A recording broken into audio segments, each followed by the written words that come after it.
ce nouveau podcast Made in Batman Legend, un Battle qu'aujourd'hui un petit peu spécial, beaucoup plus spécial que d'habitude les amis, puisqu'on est à Aix-en-Provence au Multiversity Festival, une toute petite, un tout petit public, mais qui a le mérite d'être là.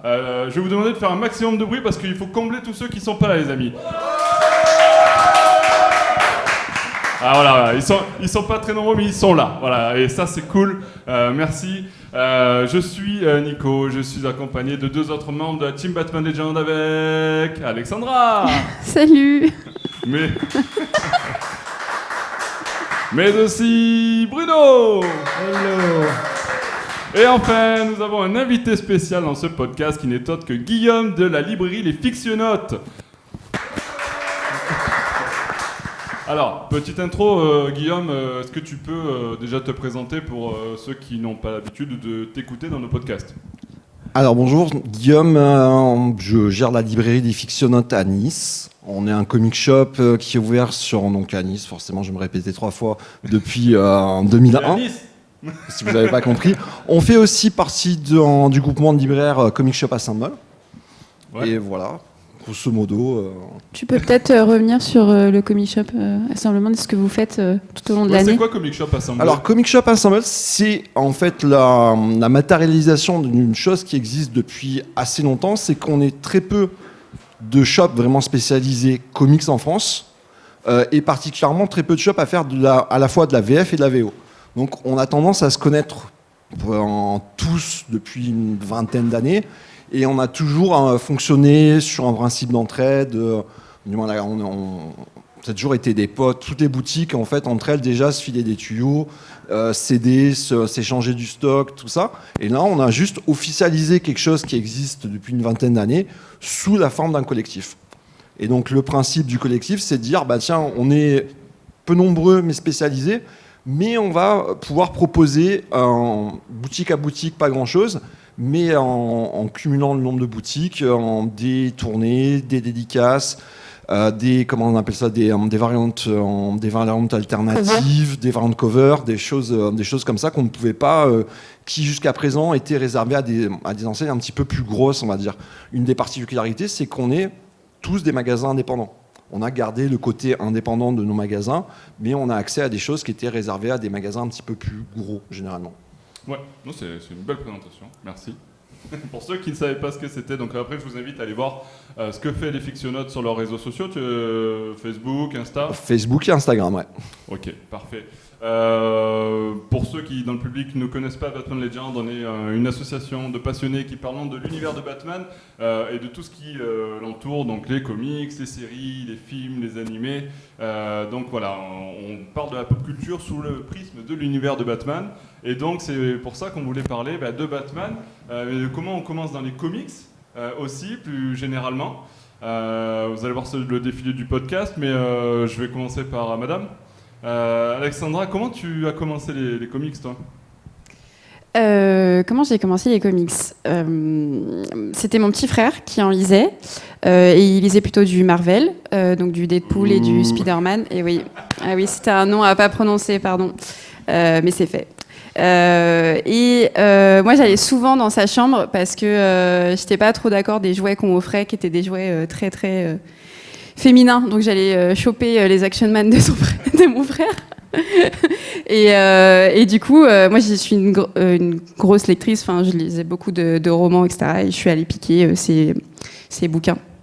Et vraiment, c'est réel. Quand j'ai lu, je me suis dit, c'est sympa, mais c'est pas assez dark.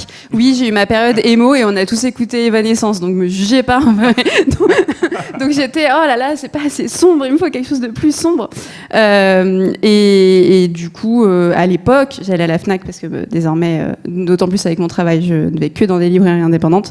Mais dans les librairies indépendantes. Exactement. Et donc, mon tout premier comics, ce fut Batman un long Halloween, que mon père m'a acheté et qui a été un énorme coup de cœur qui reste ma lecture favorite, mais je pense qu'on en reparlera. Et qui a vraiment lancé ma consommation, le plafond de ma carte de crédit, enfin voilà, plein d'autres problèmes depuis. Mais il a une certaine dictologie, vous l'aurez compris. ouais, en fait, quand tu parles de comics, moi j'ai un club de lecture de comics à Paris, et souvent quand on se réunit, on dirait un club d'alcooliques anonymes. Alors, est-ce que vous allez bien cette semaine? Est-ce que vous êtes rentré dans un comic shop sans acheter? Non. Donc ce fut comme ça. Ok, alors je vais demander du coup au public, est-ce que vous lisez des comics? Ouais, alors levez les bras parce que ça va être plus simple. Il n'y a que des lecteurs de comics ici, ok, parfait. Vous avez lu Batman The Long Halloween? Ouais, alors levez le bras ceux qui l'ont lu, c'est difficile sinon. Ok, la plupart l'ont lu. Pour ceux qui l'ont pas lu, allez lire Batman The Long Halloween de Jeff Loeb et Tim Sale, c'est extraordinaire. Bruno, pour toi, t'es tombé comment dedans? Je sais pas, c'était il y a longtemps. Hein. Il faut que je... Ouais, c'est vrai que Bruno, c'est le doyen quand même, alors bon, un peu de respect s'il vous plaît. Manager. Non, en fait, ça s'est passé en 2 temps. Ça s'est passé quand j'étais tout petit. Et pour la petite histoire, en fait, j'habitais Marseille et c'était mes grands-parents qui me gardaient les mercredis. Et tous les mercredis, mon grand-père m'amenait dans une petite librairie qui était dans un petit cul-de-sac au fond du 1er arrondissement de Marseille. Et là, j'avais droit tous les mercredis à mon numéro de Strange, le journal de Spider-Man, et mon numéro de Superman Magazine avec des apparitions de Batman. Et ça, j'ai eu ça pendant des années. Et c'est dommage, je les ai pas gardés. Ah ouais. Et puis bah, après, tu serais pas là à ce moment-là. Ça s'est arrêté parce que j'ai grandi, j'étais plus gardé par mes grands-parents et je suis passé, pas très longtemps, mais je suis passé sur Agatha Christie et Arsène Lupin. Et puis j'ai continué à grandir et je suis devenu étudiant, j'ai eu de nouveaux amis et en particulier des amis fans de comics. Et là, j'ai ouvert un placard un jour et je suis tombé sur beaucoup de numéros d'une toute jeune maison d'édition qui s'appelait Zenda. Et là, je me suis bouffé Watchmen, les 12 volumes de l'édition originale, et puis les 4 volumes du Batman Dark Knight, qui était le titre original de ce qu'allait devenir The Dark Knight Returns de Miller, l'Orchidée des Noirs, et puis d'autres comics un peu plus... C'est marrant parce que là je pense qu'il y a un choc générationnel. Ça vous parle un petit peu dans le public ou pas du tout? Ouais, un petit peu quand même. Ok, ça va. Et puis, quand tu as commencé à dire Strange... oui, Strange. Rien à voir avec Doctor Strange. Rien à voir. Magazine. Et donc voilà, ça a été ça a été un peu la renaissance pour moi au niveau des comics. Et plus tard, le premier comics qu'on m'a offert vraiment sur l'univers de Batman, c'est mon épouse qui me l'a offert, c'était le Long Halloween. Et c'est pour ça qu'il est toujours avec, en fait. Je vous promets que c'est pas préparé. Hein. C'était pas fait exprès. Et toi, Guillaume? Alors moi, je pense que vous l'avez entendu là il y a 2 minutes, mais c'est pareil, c'était un gamin dans les Stranges. C'était donc, nous on allait acheter ça dans les kiosques pendant super longtemps. Alors je peux pas vous dire vraiment, je me souviens qu'il y avait la division Alpha par John Byrne dedans, parce que je suis de 80, donc c'est un petit peu plus tard. Et après, dans le deuxième temps, ça a été le premier comics en VO. Donc ça, c'était 93, c'était le Spider-Man 36, ça devait être la partie 6 ou 8 d'un très grand crossover qui s'appelait Maximum Carnage. Mais à l'époque, j'avais 13 ans, et voir autant de personnages dans un seul numéro, moi, ça m'a suffi. C'était cool. Et t'as signé?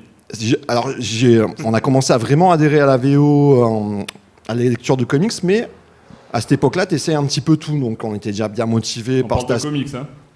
Oui, donc on parle de comics, on parle pas d'autre chose. Non, je suis lecteur de comics. Et vraiment, le truc qui m'a fait basculer vraiment de manière sûre dans les comics, c'était pas Zenda, c'était la collection Comics USA, que toi, tu as dû bien connaître, qui étaient des cartonnés, qui étaient dans les premiers cartonnés, effectivement, avec Zenda, que tu pouvais acheter en librairie, pas forcément en kiosque. Et la particularité de la collection Comics USA, c'était une des collections qui mélangeait à la fois Marvel, DC et indépendant. C'est-à-dire que dans la même collection, suivant la même numérotation, tu alternais entre des numéros de Miller, donc c'était Justice Aveugle, qui correspond à Born Again, et des numéros de Batman Vengeance Oblige, qui maintenant est connu qui est en VO Batman Year One, et qui est connu sous le nom de Batman l'année 1. Et c'est ça, moi, c'est Miller, entre Miller et Mazzucchelli dans Born Again et dans Year One, qui m'a fait vraiment comprendre que c'était cool, et que c'était au-delà de simplement du divertissement, que tu pouvais vraiment avoir un haut niveau d'émotion, d'implication. Et ça pouvait mettre des claques que tu suspectais pas sur ce type de lecture. Et ça m'a fait vraiment basculer à fond dans le comics. Ouais. Du coup, première lecture, tu m'as dit Première lecture Strange. En VO Amazing Spider-Man. Et après, vraiment, le truc qui est passé, c'est Batman Year One et c'est Born Again. Ok, ça vous parle, Born Again, année 1 Amazing Spider-Man. Ouais, ok. C'est bon, non, mais on est quand même sur un public de connaisseurs. C'est bien, ils ont tout lu, on peut même plus leur conseiller quoi que ce soit. Il va falloir aller plus loin, les amis. Pour ma part, j'ai pas l'habitude de parler. D'habitude, je présente, mais bon, je prends un peu de temps. Pour ma part, du coup, je suis arrivé assez tard dans les comics quand même, mine de rien. Je crois que je suis arrivé avec l'arrivée d'Urban, en fait, à commencer à vraiment prendre les comics en main. Avant ça, j'avais juste, vous savez, il y avait des Batman Adventures qui avaient été édités dans la presse dans les années 94-15 là. J'étais jeune et mon père me les prenait à la presse et donc j'avais ça. Je les ai toujours d'ailleurs, ça je les ai gardés. Et ensuite, je suis retombé dans les comics, donc bien des années plus tard, en 2012 ou 2011, quand Urban est revenu. J'ai commencé, pareil que toi, Alex, à aller dans les FNAC, à faire des tours, aller dans le coin librairie, à regarder les BD de Batman que je voyais mais que j'avais jamais lu. Il y en avait beaucoup. Et j'y suis allé une fois, je suis allé 2 fois, je suis allé 3 fois, j'achetais pas. Et puis, donc ma copine de l'époque, qui est devenue ma femme depuis, m'a dit à un moment donné, bon écoute, soit tu prends quelque chose, soit on revient plus, quoi, c'est pas possible. Donc, du coup, j'ai pris le premier venu, on était presque à Noël, et donc mon premier comics que j'ai acheté et que j'ai lu comme ça en hardcover chez Urban Comics, c'est Batman Noël, de Liber Mero. Donc voilà, d'ailleurs quand je lui ai dit ça à Liber Mero, il me dit non, on me l'avait jamais dit. Il me dit, enfin bref. Donc voilà, Batman Noël pour moi. Vous l'avez lu? Ah, ouais, c'est bon, on arrive sur un truc qu'on ils n'ont pas lu. C'est chouette, c'est chouette. En fait, c'est une revisite des contes de Dickens version Batman et puis les dessins de Bermero, ça s'apprécie quand même. Donc voilà pour ma part. J'aimerais bien faire un petit tour dans le public sur quels sont les comics du coup, vu que vous êtes lecteur de comics. Avec quoi vous avez débuté? On va commencer par le couple là devant. C'est quoi votre première lecture? Première lecture, c'était l'opération été 2020. Opération de été 2020 chez Urban? C'est ça. Ok, il y avait, je me rappelle plus qu'il y avait...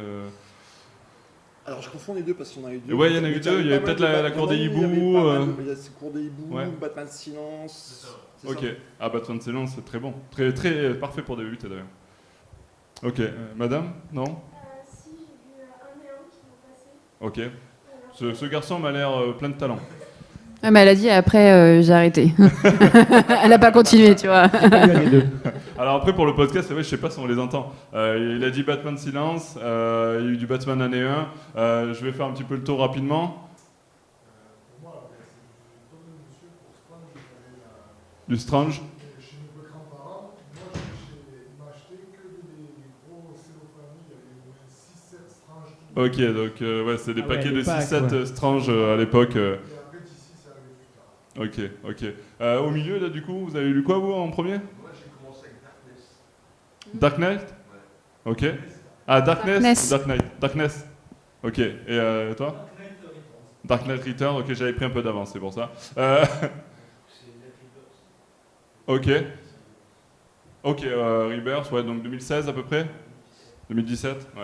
Ok, ouais, c'est pas mal parce que du coup, effectivement, t'as profité de Rebirth. Il y a une dame en haut. Ouais, Ouais. on y arrive. Ok. Allez-y. Moi, j'avais commencé les comics en fait via la télé, donc c'était l'époque. Ouais. Batman Tass, etc. Via la télé, Batman Tass, excellent choix. Et du coup, comme j'ai fréquenté des boutiques de comics, vraiment comics, ça va être à la fois Planète Paris et Batman, Superman, la série de Jeff. Cool, il me manque 2 personnes.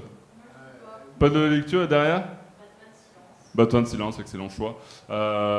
Effectivement, donc très bon choix, très bon choix. Sur le public, les amis? Mais Dis-moi. pardon, peut-être que je dérive, mais Vas-y. on parle de lecture culte et je suis d'accord quand tu répètes que Batman Silence c'est un excellent choix. Mais je sais pas si tu l'as relu dernièrement, mais moi je l'ai lu, je l'ai relu pour mon club de lecture. Oui, il y a 2-3 ans, peut-être. C'est violent. Enfin, il y a des trucs où ça a vraiment mal vieilli. C'est hyper sexiste. C'est pour désolée, je vais être vraiment la féministe relou du podcast, mais pour les meufs, ça en prend cher. Et en vrai, ça c'est raconte vrai, ouais. pas. Enfin, c'est vraiment à la fin, t'es là. c'est silence. Ouais. Bon, dis donc, on l'a pas vu venir cette enquête. Voilà, je sais pas pour vous, ça reste culte, c'est incroyable, mais Si je peux Guillaume, ouais. rebondir, moi je suis d'accord avec toi sur le fait que c'est pas très bien vieilli. Sur Ouais. sur le côté de ce qui était innovant en 2002, je crois que c'est sorti en 2002 aux US. 2 ou 3, ouais. Ouais. Où ça a propulsé d'ici sur une part graphique vraiment en avant, sur le storytelling, sur pas mal de choses. Tu as le côté qui tient toujours, c'est le côté visite guidée de Gotham City. Oui. Là, tu as toutes les cases qui sont effectivement cochées. Est-ce qu'on va voir toute la Rogue Gallery? C'est Ouais. bon. Est-ce qu'on va voir tous les alliés? C'est bon. Mais le truc le plus intéressant qui se passe dans Silence ne se passe pas dans Silence. Ouais. C'est-à-dire le retour de Jason Todd qui finalement avec les Ouais. Face, où tout le monde a dit ah bah non, c'est le meilleur truc de Silence, c'était de faire revenir Jason Todd qu'ils vont faire dans Under the Hood après. Et effectivement, quand tu le reprends des années plus tard, tu as toujours le côté visite guidée qui est cool et qui peut permettre aux comics. Parce que tu as un peu ce côté-là pour moi quand tu commences, on est confronté à ça souvent, quand tu commences les comics, les gens ils ont envie de retrouver le familier. Et en fait, ils s'imaginent un petit peu que dans tous les comics Batman, tu vas croiser un petit peu tout le monde comme ça. Ce qui est le cas, je pense que vous avez lu suffisamment de comics Batman pour bien vous apercevoir que généralement c'est axé autour d'un vilain et tu n'as pas très peu finalement d'histoires qui ont un petit peu le 360 de ça. Et ça restera sa grosse qualité, voire sa seule qualité. C'est Oui, de se dire, vrai que c'est une bonne tu qualité, coches, toutes ces cases-là sont cochées. Après, effectivement, moi, je suis d'accord avec toi en disant que sur les thèmes, sur le scénario et même sur pas mal de choses, c'est sorti à 20 ans et ça a son âge. oui. Ça a Oui. son âge. Non, mais après, il faut le remettre dans son contexte, bien sûr, ouais. Et c'est pas et contrairement par exemple à toi, ton lecture de choix qui est Tim Sale, Jeff Loeb, donc Halloween, ça a quand même beaucoup mieux vieilli. Et ça répond à ce que tu disais de carte postale gothamienne Exactement. avec plein de vilains. Et pour le coup, si je dois choisir entre les deux, je conseillerais toujours plus tu vois, un long Halloween et même à Mère Victoire, parce qu'on n'en parle jamais, malheureusement, de sa suite. Tu vois. Le côté qu'avait pris Tim Sale d'aller vers le rétro et de faire une suite un petit peu à Year One, parce que c'était un peu ce que ça voulait être au départ, c'est-à-dire que Year One se finit avec la carte du Joker qui apparaît et on n'avait pas besoin de revenir à truc. Et eux, ils se sont dit tiens, on va utiliser cette time période-là d'un Batman qui commence. C'est très bien pour enchaîner. Et comme ils avaient ce style rétro, justement, c'est intemporel, c'est pas axé dans l'âge dans lequel c'est sorti. Donc ça reste valable 10, 15, 20 ans, je suis sûr 30 ans plus tard, ça sera toujours aussi beau. C'est vrai. Je suis d'accord. Et ça prend vraiment son temps aussi. Oui. Par rapport à Silence qui défile, c'est un gros blockbuster. Oui, c'est du Oui, blockbuster. ça fait partie mais des tu vois, quand tu veux mettre un comics entre les mains de quelqu'un qui débute, c'est vrai que le fait qu'il y ait plusieurs personnages, ça lui fait un petit tour d'horizon, comme tu disais. Il y a du côté blockbuster, ça plaît aussi de manière plus globale. T'es plus sûr que ça va plaire au grand public que quelque chose d'un peu plus pointu. Mais tu vois, Ouais. les participants du club, ils n'ont pas forcément apprécié. Ouais. Bah, Après, mais- c'est pas des débutants, mais oui. Si. Bah, Si, pour pour le le- club de lecture, ils doivent lire plusieurs comics, non? Non, enfin, c'est des débutants. Il y en Ouais. a, c'est leur premier comics. Et je leur avais fait lire avant du année 1 ou quelque chose comme ça. Donc, il y en a où, justement, le côté bourrin et blockbuster n'ont pas fonctionné. Ouais. Mais après, Oui, il y a non, plusieurs bien sûr. types de lecteurs et lectrices. Bien sûr, bien sûr. Bien Donc sûr. voilà. Bruno, qu'est-ce que tu conseillerais, toi, pour débuter? Sur du Batman ou sur en général? Dans la vie, se lever le matin. Batman? Batman Il a voulu me piéger là, on est Non, d'accord. mais ça dépend ce qu'on recherche en fait dans la plongée dans les comics et dans l'univers de Batman. Moi, comme je dis, ça s'est fait en deux fois. Donc, j'ai vécu, par mon âge, plusieurs âges, pas tous heureusement, mais plusieurs âges de ce qu'on appelle les âges des comics, et en particulier l'âge de bronze et l'âge moderne. Donc, quand j'ai replongé dans le monde des comics, on était en train de rebasculer dans l'âge moderne. C'est-à-dire qu'on avait à la fois arrêté les cheveux bleus et tout comme ça, du graphisme des années 70, et des histoires qui essayaient de s'affranchir un peu de et on commençait à faire en sorte que les comics, et c'est ce qui les a à un moment donné bien caractérisés, devenaient véritablement aussi le support de messages à la fois sociaux et politiques.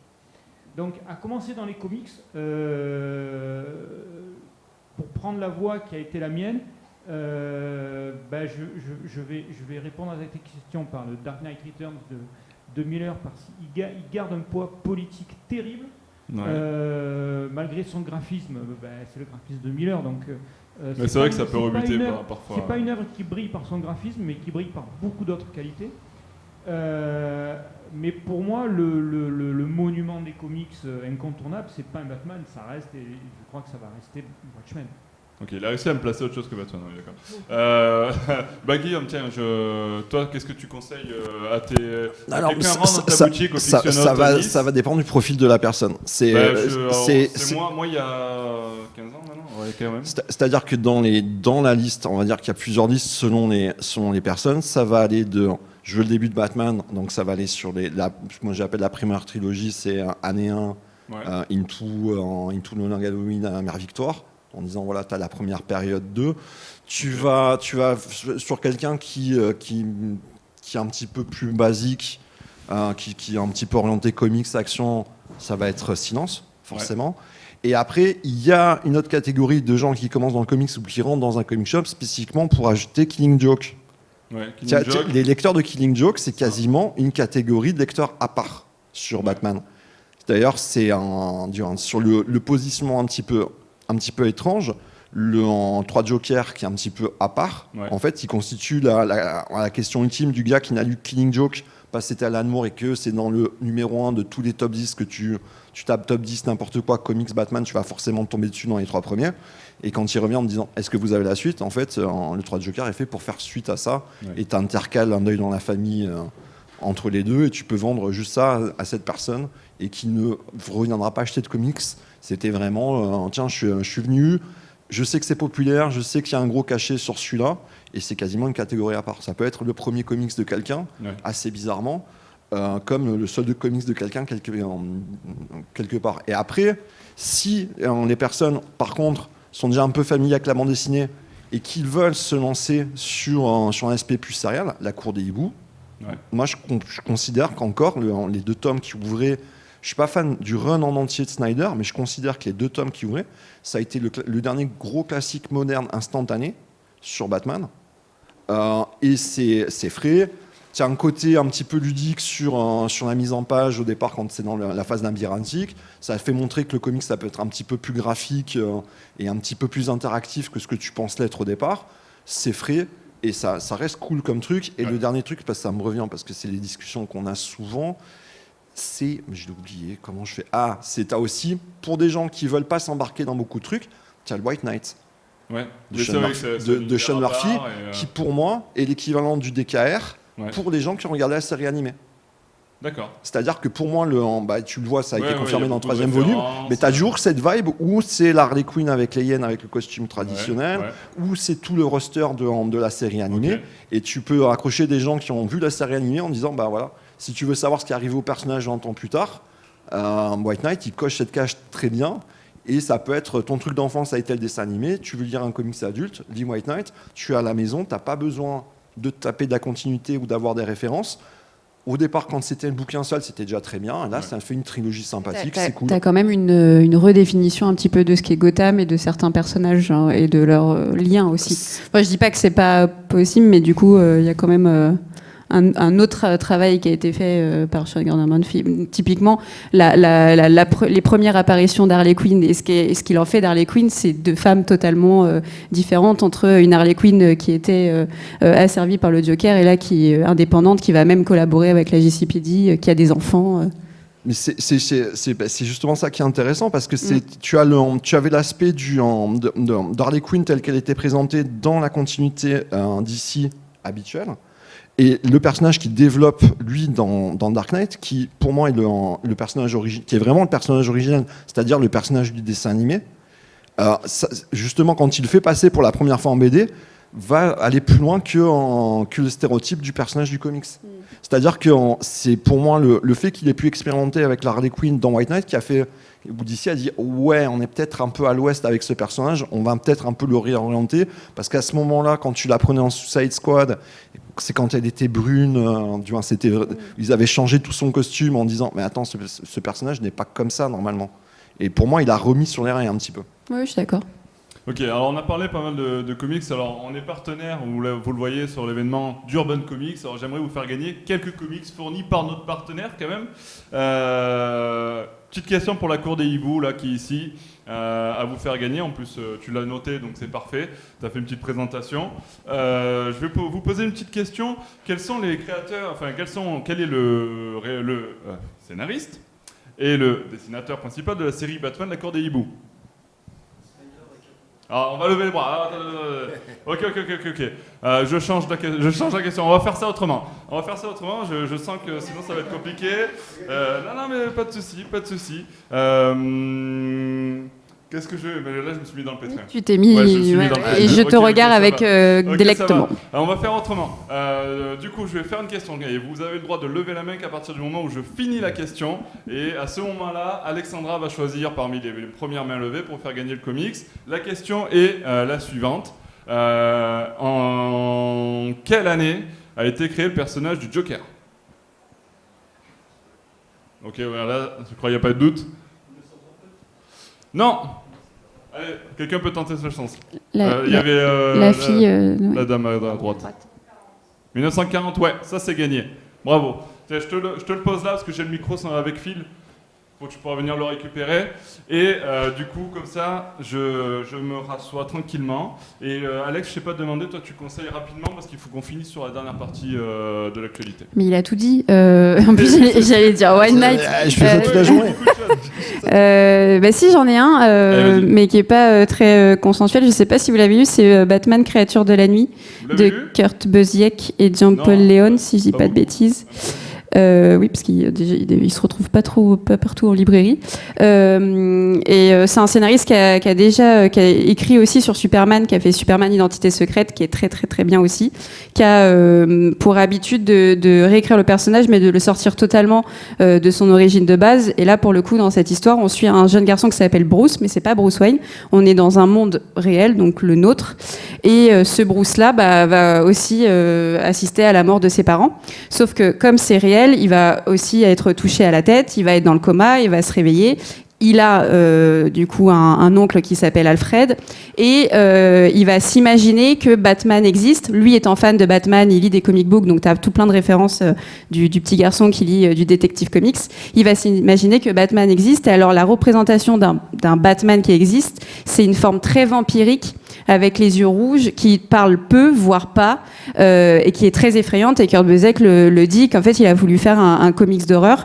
Et tout le long, donc on voit ce jeune garçon grandir, tomber complètement dans la folie en sachant est-ce que ce Batman existe ou pas, parce que du coup il y a des actions qui sont faites dans ce monde où des brigands sont arrêtés, et il y a une enquête aussi qui se fait avec un policier. Alors c'est son prénom, il s'appelle Gordon, mais c'est pas son nom de famille, donc il y a plein de petits rêves comme ça, et j'adore parce que déjà l'enquête policière marche bien, donc ça fait polar, ça fait très Ed Boon-Breaker. Je sais pas si vous connaissez le scénariste, donc moi je suis très fan. Il y en a peut-être qui connaissent pas.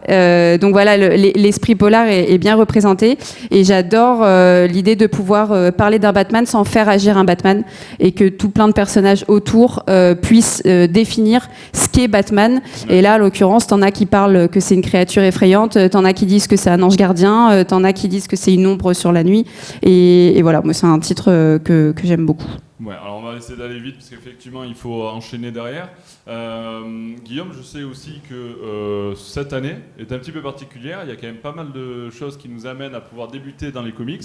Dis-nous un petit peu quelques mots. Alors, nous, la question la plus récurrente dans les gens quand ils arrivent dans la librairie, c'est une question qui revient souvent, c'est comment débuter.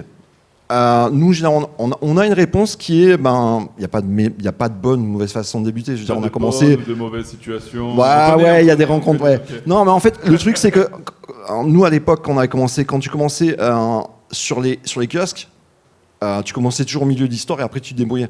Ouais. Les gens, maintenant, j'ai l'impression que pour débuter, il faut qu'il y ait tous les débuts, qu'il faut tout connaître. Ce qui est bien, c'est que cette année, contrairement à d'autres années, c'est parce que les gammes sont relancées chez les éditeurs assez régulièrement. Ouais. On a un phénomène qui est assez rare, c'est le fait que plusieurs gammes recommencent dès le départ sur des univers nouveaux, indépendants, mais avec des personnages qu'on connaît. Un des bons exemples, c'est la gamme DC Absolute, où on a recontextualisé les personnages de manière moderne, et le gros point d'accroche, c'est on va prendre un personnage que vous connaissez, mais on va lui enlever une caractéristique fondamentale. C'est-à-dire qu'un Wonder Woman, c'est sans Themyscira, sans Amazon. Bruce Wayne, c'est sans parents fortunés. Superman, il n'arrive pas gamin, il arrive ado de Krypton. Et on va reprendre ces personnages en les changeant suffisamment pour en faire des personnages frais. Ça, c'est ce que fait DC avec Absolute et ce que Urban va sortir chez Absolute.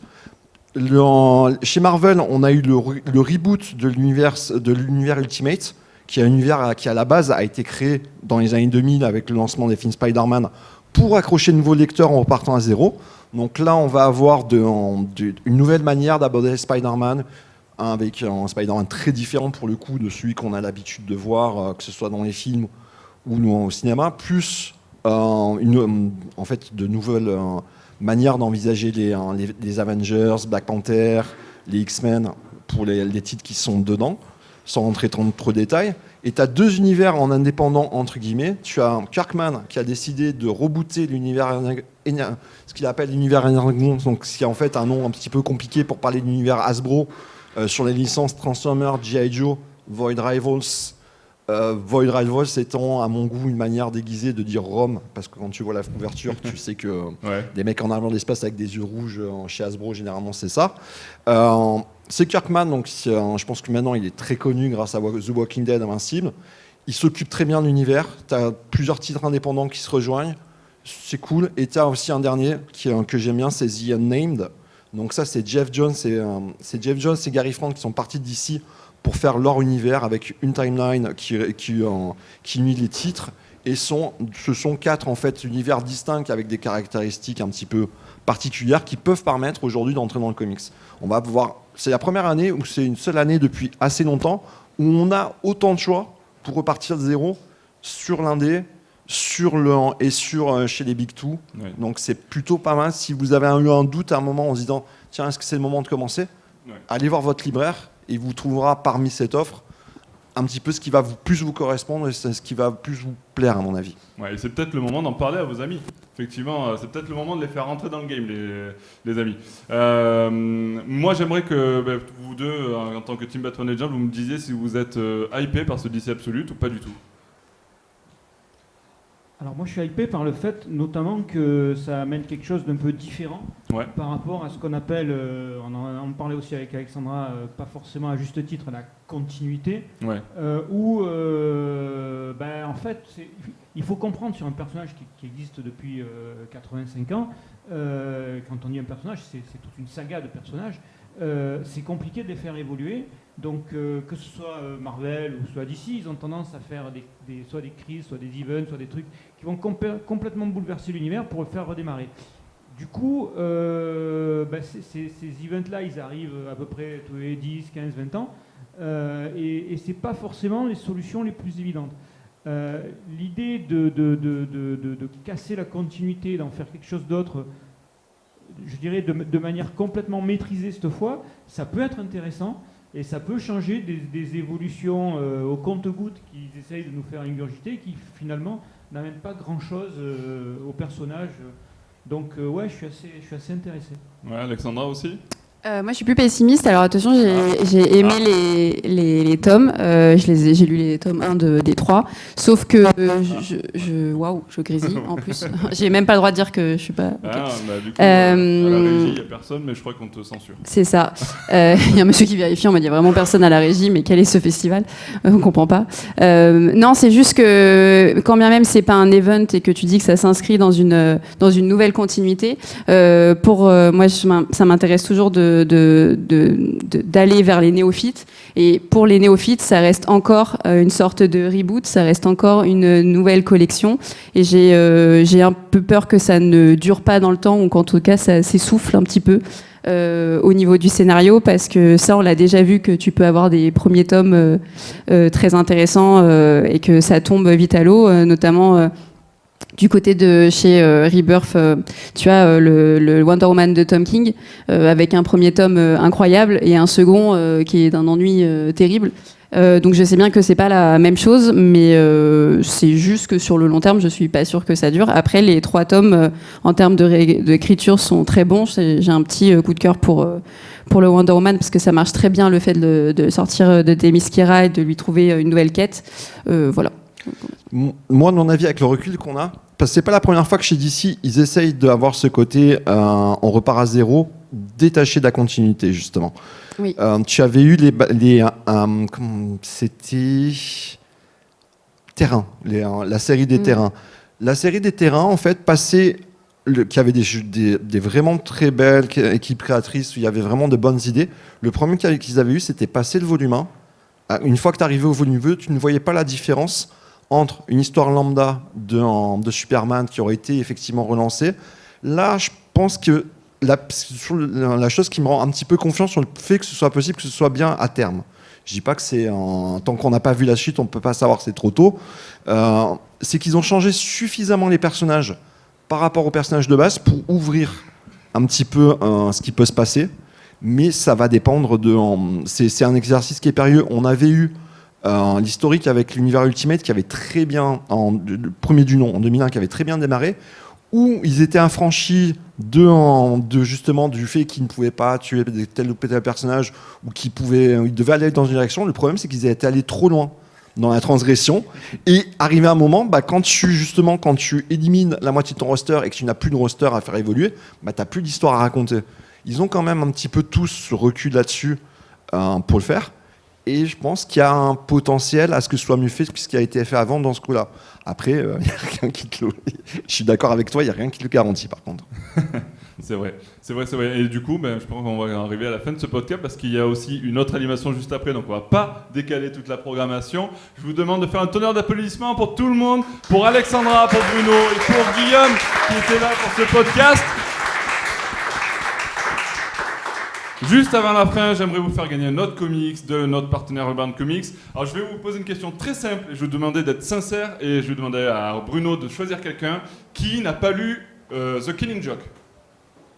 Choisis quelqu'un. Petit garçon. Oui, toi. Allez hop, c'est pour toi. Félicitations. Allez, c'est terminé pour ce podcast. Merci à tous pour votre attention. Et je vais vous demander de chauffer la salle parce que la dernière séquence sur cette scène du Multiversity, ce sera la masterclass de Alex Maleev avec Daredevil. Donc je vous demande de faire un maximum de bruit pour Alex Maleev.